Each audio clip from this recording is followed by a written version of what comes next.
Une opération de contrôle routier ce matin sur les quais rive gauche de Rouen. Malgré la réouverture du pont Mathilde, les camions de plus de 7,5 tonnes sont toujours interdits en centre-ville.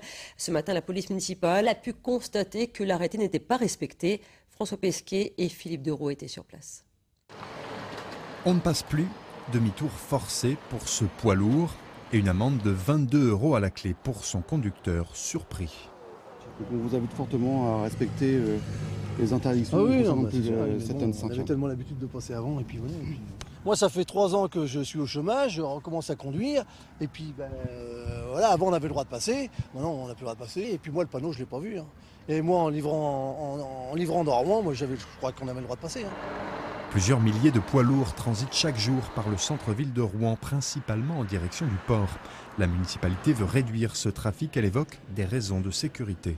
La partie de quai sur laquelle on est, c'est une partie qui est en hauteur, qui est sur des piliers et construite au-dessus de ces voies. Et donc Réseau Ferré de France a des doutes sur la solidité de l'ouvrage qui a été soumis à rude épreuve. Et donc Réseau Ferré de France vérifie cet ouvrage. Deux possibilités s'offrent maintenant aux poids lourds de plus de 7,5 tonnes arrivant à Rouen. Sortir vers la zone industrielle de Sotteville-lès-Rouen ou rattraper l'A150 vers le pont Flaubert. La municipalité rappelle que l'interdiction ne concerne pas la desserte locale et précise que des discussions sont en cours avec les professionnels du transport afin d'améliorer leurs possibilités de circulation à Rouen.